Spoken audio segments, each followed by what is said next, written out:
Umar, para narasumber, Pak Wendy, Ibu Presiden, Ibu Monika, para camat, serta para forum yang sudah hadir hari ini kita belajar bersama.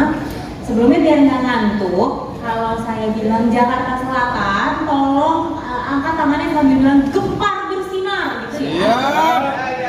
Siap. Berdiri. Oke, Jakarta Selatan. Gempar bersinar. Udah keras belum Pak Umar? Belum. Oke, sekali lagi. Jakarta Selatan. Gempar bersinar. Iya, terima kasih, tepuk tangan. Mudah-mudahan masih semangat belajar bareng. Di sini bukan hanya Bapak dan Ibu doang yang belajar, tapi kami para narasumber juga belajar. Mungkin nanti kita lebih banyak sharing juga dari pengalaman para Bapak dan Ibu ya. Oke, perkenalkan saya dengan Disti, saya adalah psikolog klinis. Saat ini saya aktif menjadi praktisi maupun pengajar di Universitas Indonesia.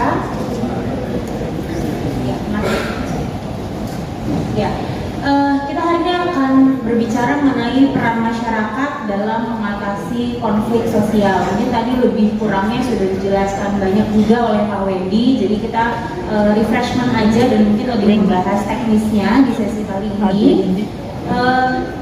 Kalau kita mengacu pada konflik sosial, pada intinya bisa kita simpulkan bahwa adanya perseteruan ya di antara setidaknya dua kelompok yang berkepentingan, bisa dua, bisa tiga, bisa empat kelompok yang memiliki tujuan berbeda. Sudah pasti kalau kita ngomongin kelompok, ini punya identitas kelompok masing-masing, punya tujuan masing-masing, jadi nggak mungkin punya kepentingan yang sama. Nah, kadang-kadang gap atau adanya kesenjangan antara kepentingan ini kalau tidak dikelola dengan baik, muncullah konflik.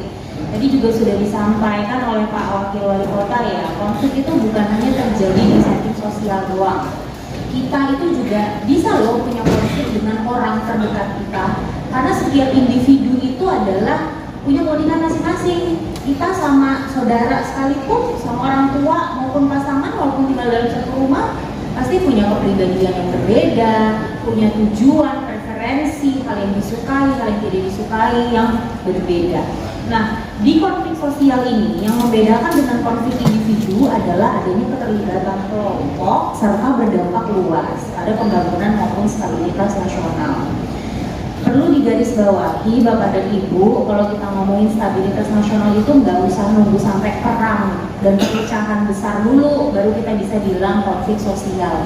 Sekecil apapun itu, ketika ada perbedaan dan konflik, jangan sampai jadi ada perpecahan yang nantinya berakibat lebih luas. Okay. Konflik itu dibutuhkan atau tidak Bapak dan Ibu? Perlu nggak ada konflik? Perlu, betul sekali. Kalau kayak misalnya gini ya, Bapak dan Ibu nih dengan pasangannya di rumah, Bapak maunya makan pecak gurame, tapi Ibu nggak suka sama gurame. Bapak tahu dari mana kalau Ibu nggak suka? Kalau nggak ada konflik, ya. Nanti Bapak ngajak, yuk kita makan nih, Bu, ke warung sebelah, makan pecak gurame, aku pengen banget nih. Ibunya diem aja tapi sampai sana bersumut-sumut. Ditanya mau makan apa, terserah, gitu ya.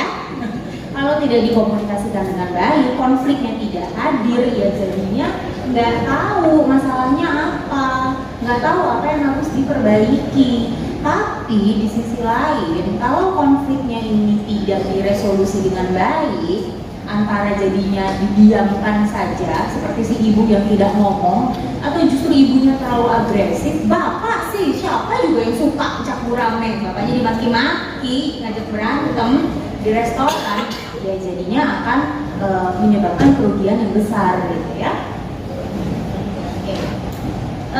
Sedikit kita bahas, tadi sebenarnya sudah dibahas juga oleh Pak Wendy gitu ya.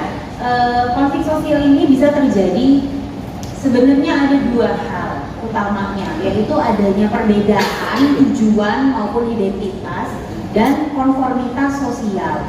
Kalau kita ngomongin sebuah kelompok ya, kita berada di dalam sebuah kelompok, itu kita ada yang namanya konformitas sosial. Kita terikat, kita membangun identitas yang sama dengan kelompoknya kita, Semakin lekat kita dengan kelompok tersebut, semakin memaknai kita arti dari kelompok kita. Jadi sudahlah kitanya juga sangat lekat sekali dengan identitas kelompok kita. Kita sudah lekat dengan identitas kelompok kita, ditambah lagi ada perbedaan dengan kelompok lain, ini semakin meningkatkan risiko terjadinya konflik sosial. Belum lagi ditambah faktor lain seperti ekonomi, politik, sosial budaya, dan lainnya. Sebab itu bisa muncul fanatisme. Saya nih di kelompok bola misalnya gitu, saya supporter bola, sangat fanatis, sangat membela, sehingga kebenaran jadinya terhapus, tidak terlihat. Pokoknya yang penting kelompok saya yang benar, gitu ya. Ada juga rasa tidak puas terhadap posisi. Namanya berkelompok itu pasti kalau kita ngomongin bagaimana harus survive di lingkungan sosial, ya harus dominan. Saya maunya menjadi orang yang dominan, nggak mau equal dengan kelompok lain. Ini juga bisa menjadi salah satu penyebab terjadinya konflik sosial. Ya. Oke. Nah, yang jadi masalah adalah seringkali konflik sosial ini, konflik itu berkembang menjadi kekerasan kolektif. Nah, ada yang sudah pernah dengar tentang kekerasan kolektif? Kenapa bisa terjadi tawuran? Kenapa bisa tahun 2012 tawuran dari 2 sekolah ternama di Jakarta Selatan? Ada yang tadinya tidak ikut-ikutan tawuran jadi ikut tawuran karena adanya keramaian atau crowd. Crowd ini semakin banyak orang berkumpul, ya, semakin meningkatkan adrenalin. Semakin kita bersama dengan kelompok kita, itu secara fisik tubuh kita ini, otak itu merespons, adrenalinnya keluar, akhirnya apa? Bertindak sesuai dorongan dan sangat mudah sekali meniru perilaku orang lain. Oke? Oh, teman-teman saya nih pada megang parang gitu ya, teman-teman saya udah mau melawan, saya juga harus melawan. Akhirnya niru. Ada yang, kita semua manusia itu punya yang namanya syaraf mirror atau syaraf cermin. Apa yang orang lain lakukan itu sangat mudah sekali kita pelajari. Yang sudah fitrahnya manusia itu punya itu. Nah, semakin kita berada dalam keramaian, semakin kita terlibat dalam keramaian ataupun kelompok, gampang banget meniru, gampang banget mengikuti dorongan dari kelompok. Nah, yang jadi masalah akhirnya lepas tanggung jawab. Semua orang itu keroyokin. Contohnya juga kalau ada maling, satu ikut ngeroyokin, semua ngeroyokin. Giliran ditanya, kenapa main hakim sendiri? Tunjuk-tunjukkan. Dia yang mulai duluan, enggak, saya ngeliatin yang ini, saya ngeliatin yang ini. Karena lepas tanggung jawab itu udah nggak tahu tuh siapa yang mulai, siapa yang jadi provokatornya. Pokoknya satu nonjok, semua ikut nonjok. Jadi kalau kita ngomongin teknis bagaimana menghadapi konflik sosial, kuncinya ada di crowd-nya. Keramaian, crowd ini harus dipecah. Nanti kita akan berbicara lagi di next slide ya. Yang penting ibu dan bapak harus tahu bahwa kalau udah mulai melihat adanya keramaian, di situ keramaian yang harus dipecah ke dalam kelompok-kelompok kecil agar tidak terjadi konflik yang semakin luas. Ya, apa konflik sosial yang paling sering terjadi di lingkungan bapak dan ibu? Kalau saya lihat di berita, ini juga perlu diapresiasi ya, Pemda Jakarta Selatan itu punya konflik sosial yang rendah di Jakarta. Tadi juga sudah disampaikan. Tapi paling rendah ini kita sudah bisa berpuas diri belum? Belum, tentu saja. Konflik tetap tidak bisa dihindari, tapi kita juga harus terus punya sikap antisipatif dan juga harus punya SOP, prosedur yang jelas ketika konflik terjadi. Nah, beberapa hal ya yang sering terjadi adalah contohnya konflik antara organisasi, antar tetangga pun juga sebenarnya bisa gitu ya. Terus antar rukun warga, suku, etnis, agama, dan antar kelompok. Ada yang bisa kasih saya contoh nggak konflik di lingkungan sosialnya yang paling sering terjadi apa? Masalah anak. Baru terjadi ya? Iya, Pak RT ini, Pak RT, Pak Camat. Laporannya kan masuk tadi. Kalau dikasih contoh diem-diem enggak, wilayah saya aman gitu ya. Mudah-mudahan aman selalu ya. Tapi yang paling banyak contohnya contohnya yang kecil, yang kecil tapi berpotensi itu sering terjadi tawuran biasanya ya.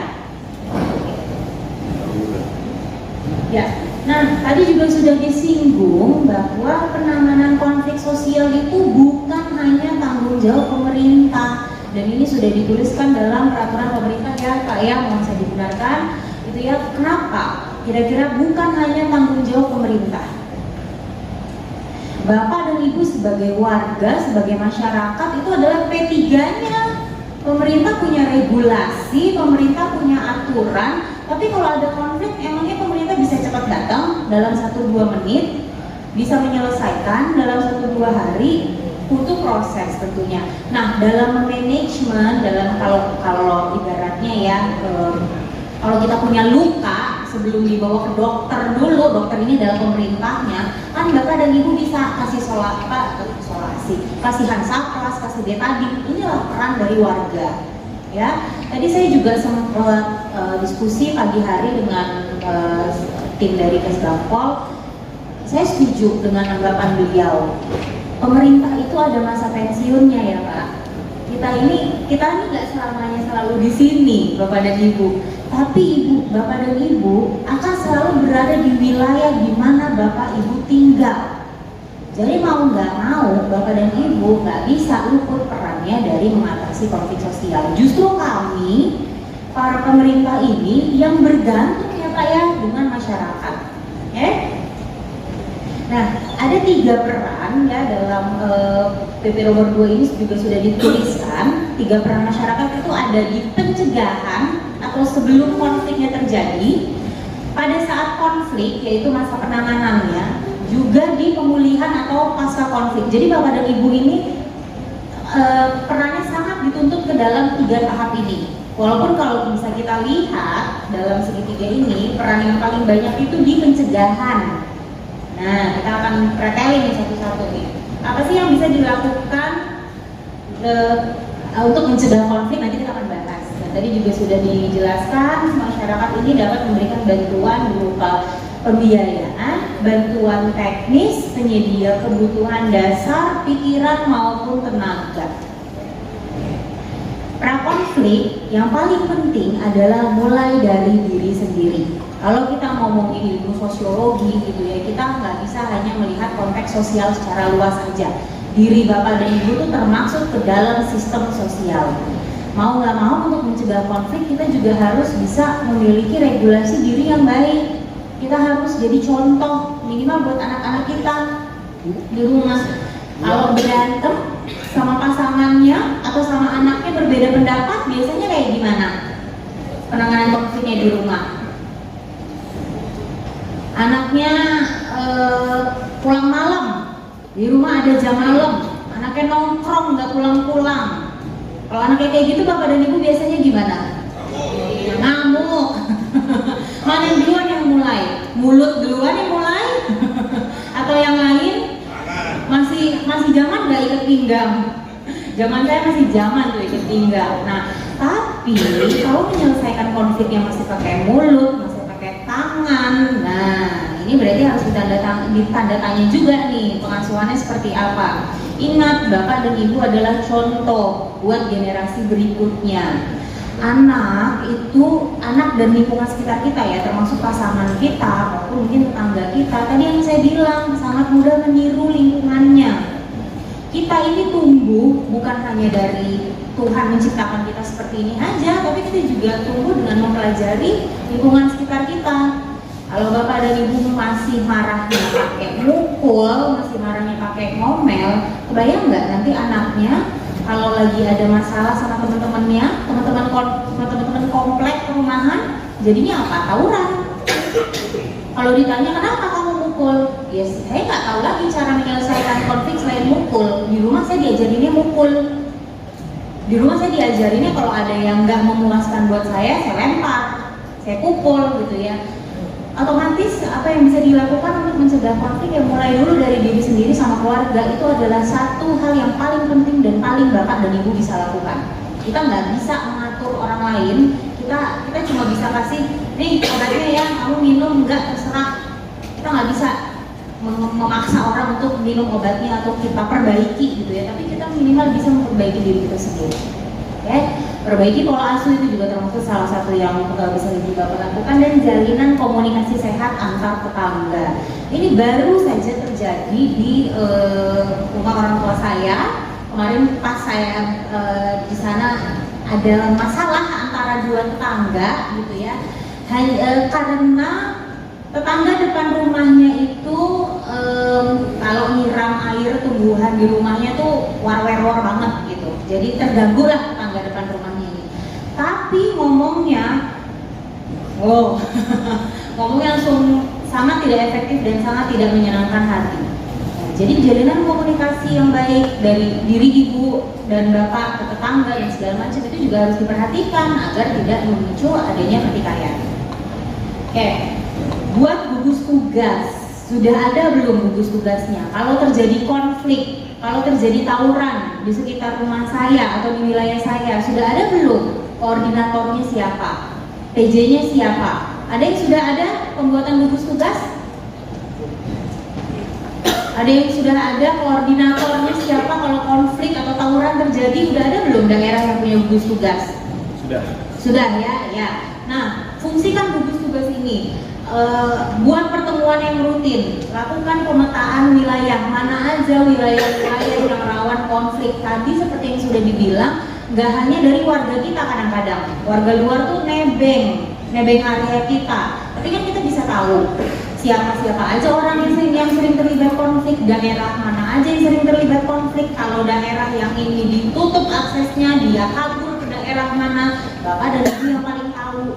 Ikut pemetaan wilayah, kalau ada pendataan, monitoring lewat aplikasi dan segala macam, itu juga salah satu hal yang bisa kita lakukan sebagai warga ya. Kita merangkul pemuka-pemuka dan tokoh-tokoh di lingkungan kita, koordinasi juga dengan satuan keamanan. Bulan Maret lalu kalau nggak salah, Kes Bangpol juga undang Dimas ya Pak ya, itu juga bisa koordinasi dengan para aparat terlibat. Kalau nggak salah setiap Jumat itu juga Dimas ada waktu keliling ke daerah-daerah, lapor kalau memang butuh bantuan mereka untuk penanganan atau keamanan, diskusikan apa yang juga bisa dilakukan oleh pihak-pihak terkait. Karena kalau kita ngomongin konflik di daerah, di sebuah daerah, kita memang nggak bisa berdiri sendiri, harus multidisiplin. Kita libatkan juga anggota-anggota ataupun satuan-satuan yang lain.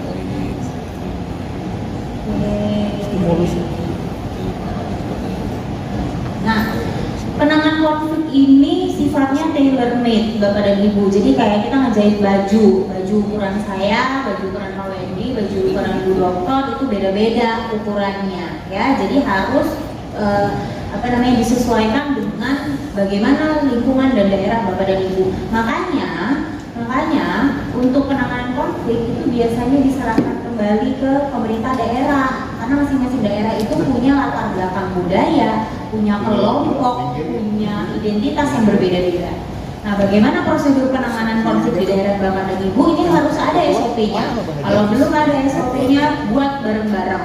Kayak mungkin bareng-bareng setidaknya di setiap daerah itu harus punya prosedurnya masing-masing. Terlepas nanti bakalan bimtek juga ya, Pak Umar ya.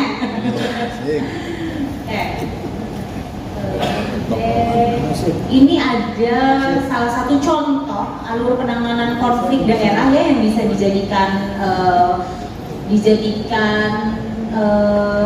contoh mungkin ya, dijadikan contoh atau dijadikan salah satu sumber ya. Jadi ketika ada sebuah konflik ya, lapor dulu ke siapa koordinatornya ya, biasanya kalau nggak ke RW atau ke gugus tugasnya. Kalau di lingkungan rumah saya itu memang tidak pernah terjadi konflik sosial yang cukup besar. Biasanya konflik antar tetangga atau misalnya antar kepentingan warga gitu ya.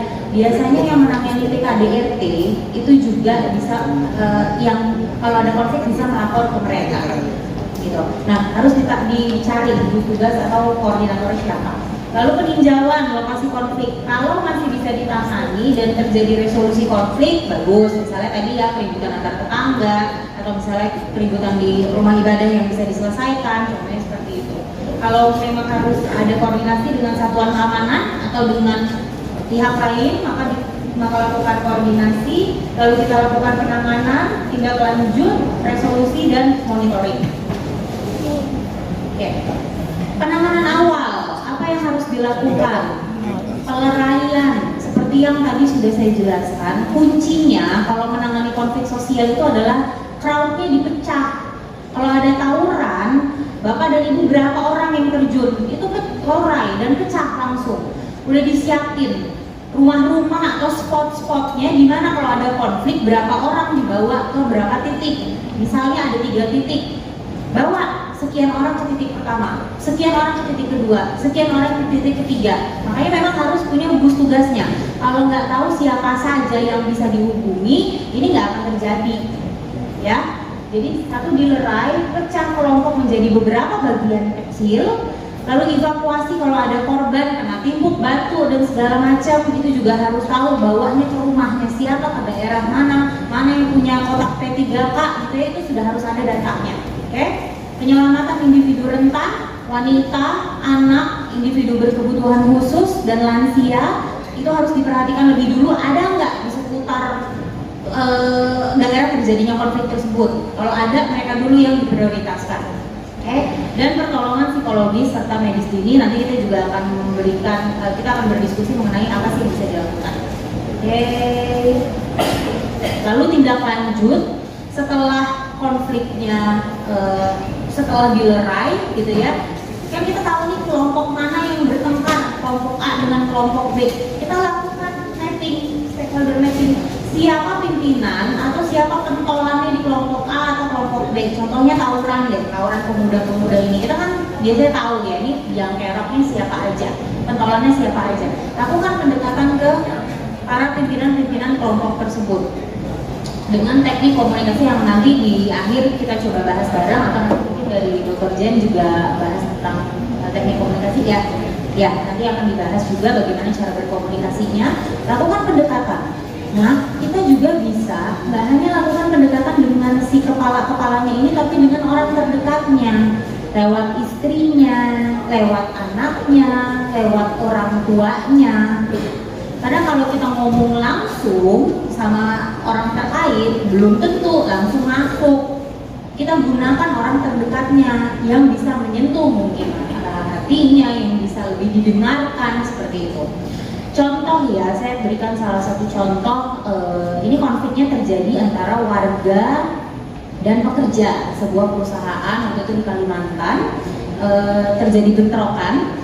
Yang dilakukan adalah si pentolan-pentolannya ini dicari istrinya siapa, ponakannya siapa, istrinya ini deketnya sama siapa, teman arisan istrinya siapa, pagi-pagi istrinya itu suka belanjanya sama siapa, beli ke warung sama siapa, kalau di warung gosipnya sama siapa, lah orang-orang yang di sekitar istrinya itu yang dideketin.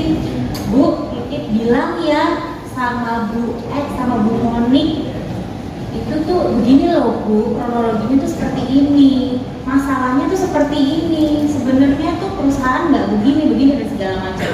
Nanti Bu, salah satu orang ini ngomong sama Bu Monik, iya Bu, kemarin suami itu begini ya, aku tuh baru tahu loh, ternyata tuh nggak begitu sebenarnya, bla bla bla dan segala macam, sampailah ke suaminya. Dan itu salah satu hal yang bisa kita lakukan untuk nantinya yang kita harapkan bisa terjadi mediasi yang lebih baik, gitu ya. Ingat, tujuannya bukan semakin mengadu domba, ya, tapi kita memberikan pendekatan pada orang-orang yang di sekitar pimpinan ini, ya, secara psikologis bisa lebih didengar. Apa sih langkah positif yang seharusnya dia lakukan? Gitu.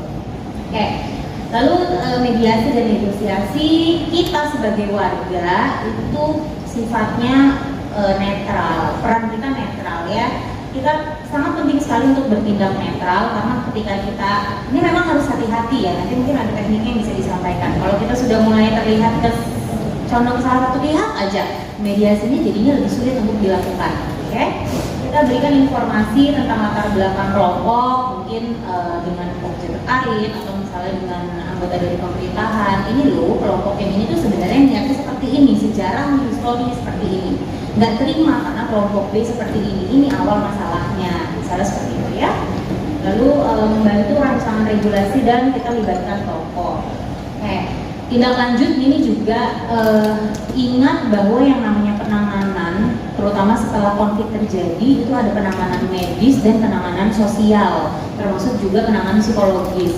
Kita lihat warga mana yang terdampak secara medis maupun psikologis. Kalau ada dan memerlukan rujukan, maka kita bantu, kita rujuk. Beberapa warga itu ada yang mereka tidak terlibat konfliknya, tapi karena konfliknya terjadi di depan mereka, menjatuhkan korban jiwa, mereka trauma, warganya yang trauma. Jadi belum tentu pelaku maupun korban konflik secara langsung aja yang kena dampak. Warga bapak dan ibu juga bisa kena dampak dari konflik yang terjadi.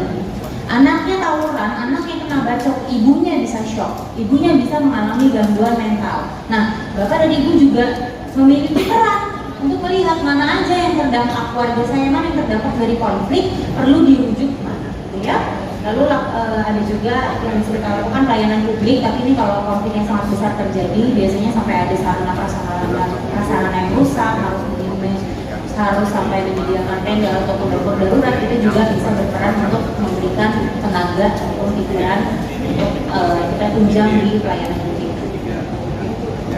Di tahap yang ketiga, resolusi konflik, ini kita juga bisa bantu untuk pembuatan kesepakatan yang bisa memecahkan akar masalah, lalu kita menjadi saksi untuk tanda tangan perjanjian ya, dan mengawal proses hukum jika memang diperlukan. Nah, kalau konflik lagi terjadi, bapak dan ibu cuma udah selesai, maafan gitu ya, itu nggak akan selesai konfliknya biasanya. Yang perlu dilakukan adalah tenangin dulu masing-masing pihak.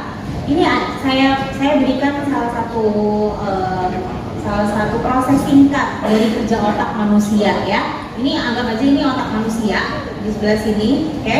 Otak manusia itu bekerjanya dari bawah ke atas. Dari bawah, ini paling bawah ini adalah otak survival, oke? Otak mamalianya tuh di sini.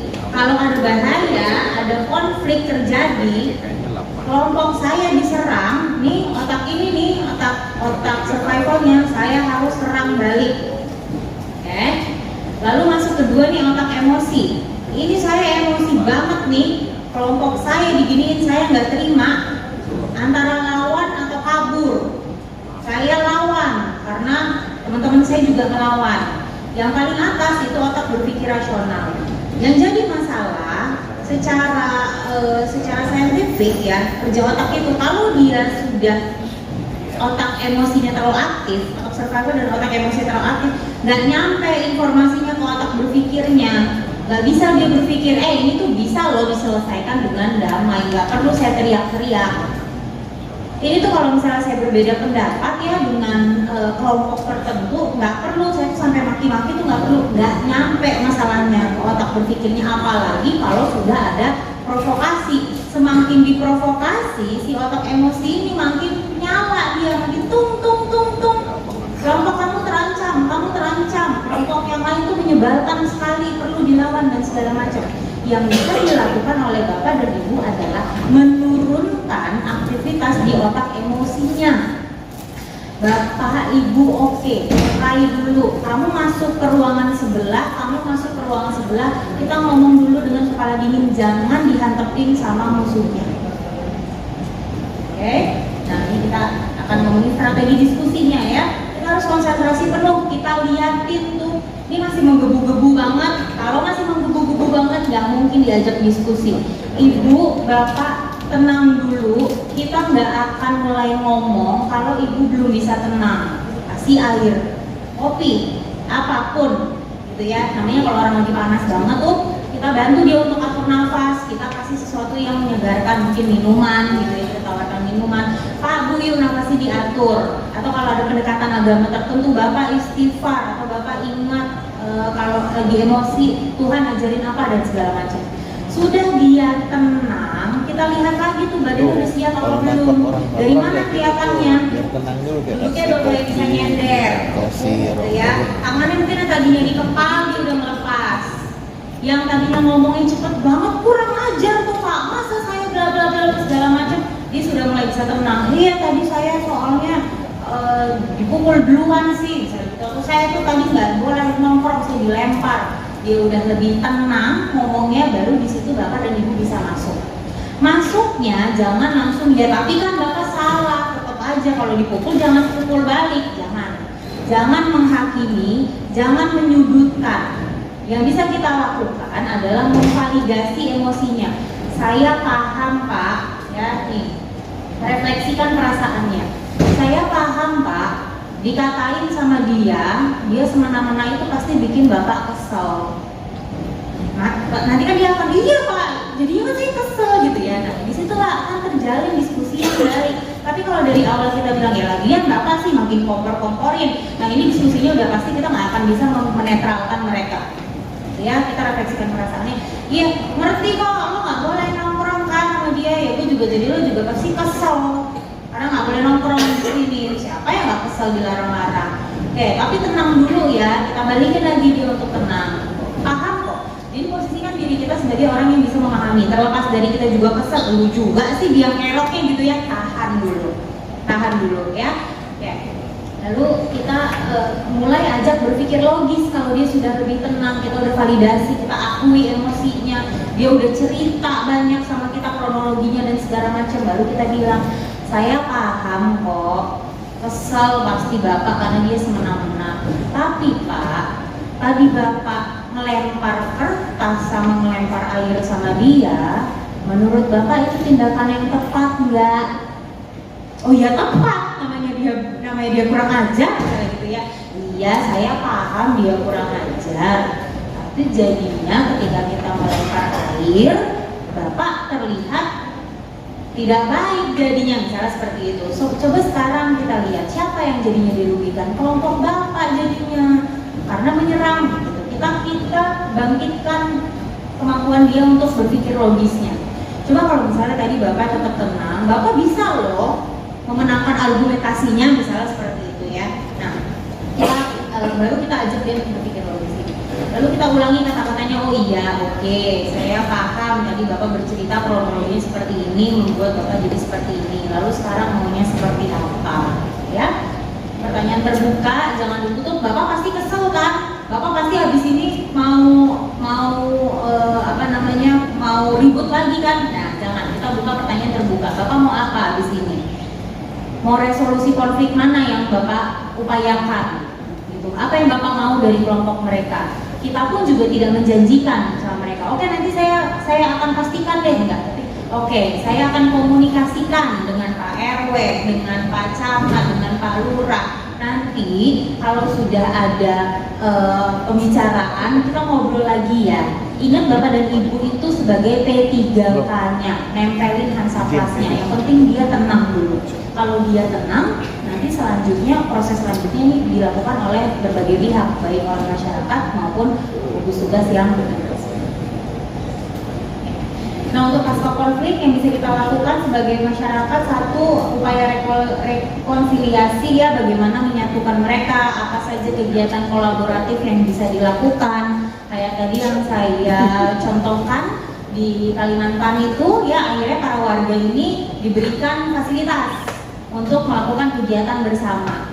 Salah satunya adalah dilakukannya bazar barang-barang yang dikoordinasikan oleh kedua kelompok. Itu tuh nggak ada sebelumnya nggak ada program-program bazar dan segala macam, tapi untuk menyatukan kembali dua kelompok yang berseteru, akhirnya dibikinkan sebuah acara persatuan.